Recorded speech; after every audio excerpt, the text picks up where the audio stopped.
Levy, Israeli government spokesperson, is joining us now. The agony of those families, the agony of Palestinian mothers, parents. How much longer will this go on for? Just heartbreaking to listen to the hostages' families speaking about their children who were abducted. There are children who are literally orphaned because Hamas death squads shot their parents in front of them on October 7th and took them into the Gaza Strip.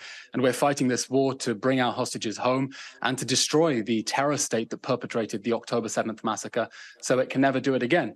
Now, unfortunately, we know that the days ahead are going to be long and they're going to be hard because Hamas has embedded itself illegally very deeply within civilian areas. Just yesterday, as the IDF makes its way through Gaza City, we uncovered rockets underneath mosques, weapons underneath schools, tunnels that literally went through people's living rooms. And we're committed to dismantling that terror state so they can never again perpetrate the atrocities like they did on October 7th, never again hurt our people, and we can restore security to the region. I gave you the opportunity to sympathise with Palestinian parents. Would you like to take that opportunity? Absolutely. The situation in the Gaza Strip as a result of Hamas declaring war on us on October 7th is heartbreaking. None of us want to be in this situation. And Kay, I'll tell you the truth, I'm angry. I'm angry that Hamas dragged us into this war. I am angry that Hamas is forcing us to fight through densely populated areas in order to reach the terrorist cowards who on October 7th burned, butchered, raped, tortured and mutilated their way through southern Israel. I wish there were another way out of this. I wish we could politely ask Hamas to step out of the way and it would leave us alone. But Hamas declared war on us and it's forcing us to fight. And we're doing everything we can to get civilians out of harm's way, warning them for 3 weeks to evacuate temporarily for their safety, setting up humanitarian corridors that have been attacked by Hamas, attacking the soldiers guarding those humanitarian corridors, facilitating the provision of aid through the Rafah border crossing with Egypt. We want to see this suffering end. We want to see the fighting end, but it's only going to end with the end of Hamas and the defeat of Hamas. And I hope then we'll restore not only security for southern Israel, but also new opportunities for the Palestinian people to embrace a different path when it is understood that terrorism is a dead end and the atrocities like the ones that were committed on October 7th cannot and will not go unanswered. What can Gazans do who have not been able to leave Gaza City and now find themselves encircled by IDF? Israel has been continuing to operate humanitarian corridors over the last few days. And by the way, most residents of northern Gaza have heeded Israel's warning.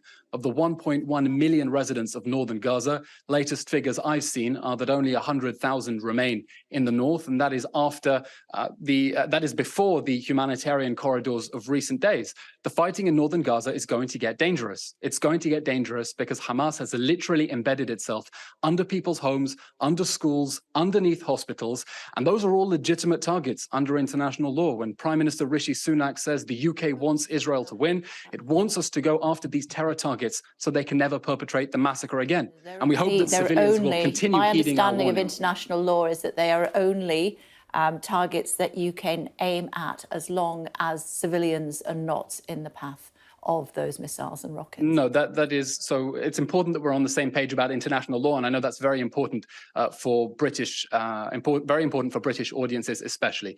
International law says that medical units may not be used under any circumstances to shield military targets.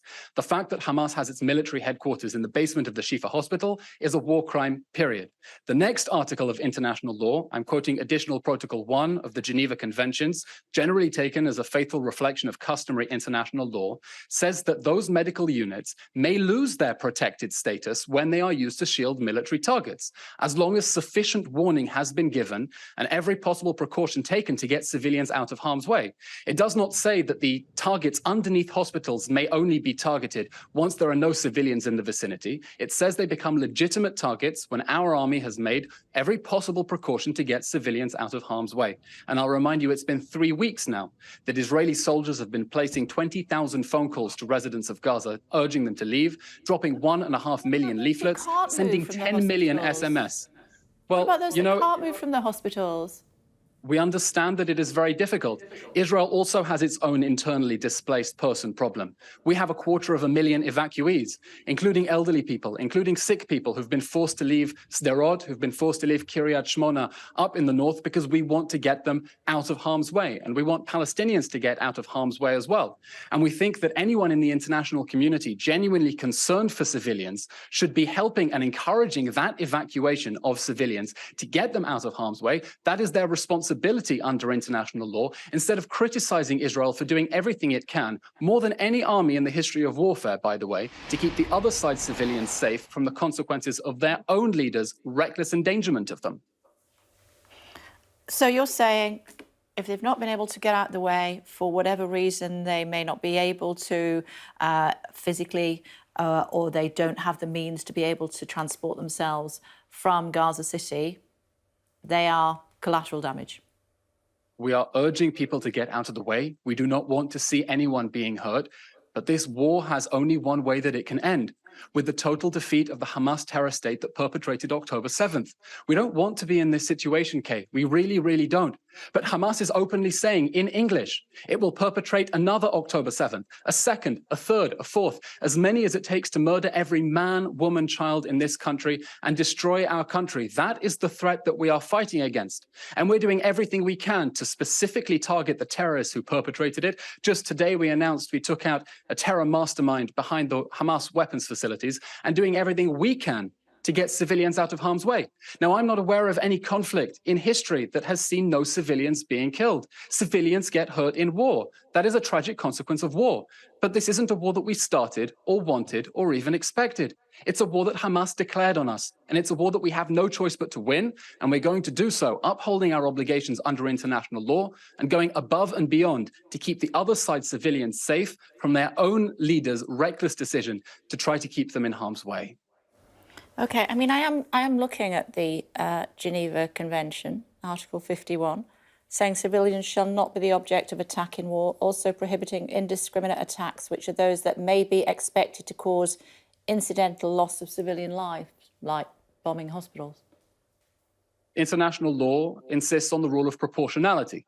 The rule of proportionality says that in each specific strike, collateral damage, the unfortunate, tragic harm to civilians, may not be excessive to the expected gain of that strike. And the expected gain of our operation is to dismantle the terror state that on October 7th brutally murdered, butchered, beheaded, burned, tortured, and mutilated 1,400 of our people. And we are going above and beyond. I don't recall the international coalition that laid waste to Mosul and Raqqa to defeat ISIS going to such lengths to get civilians out of harm's way. We are targeting Hamas, and we are doing everything we can to keep civilians out of harm's way, because our goal here is to go after the terrorists who perpetrated the October 7th massacre, so that can never happen again. That is the goal of our war, and that is what we are pursuing. We're almost out of time. Just clarify for me, please, if you would, hearing that the Hamas leader is encircled in Gaza City by the IDF. What's the latest on that? The IDF has encircled Gaza City, and it is pushing on inside and destroying the terror infrastructure responsible for the October 7th massacre, taking out the weapons, taking out the tunnels, taking out the command centers. And that's what we're going to continue doing until victory. Yeah, but is the Hamas leader there? Is he encircled? I can't speak to specific operational matters, but the whole of Gaza City is encircled and we're moving in. Thank you for joining us on the programme, Mr. Levy. Thank you, Kate.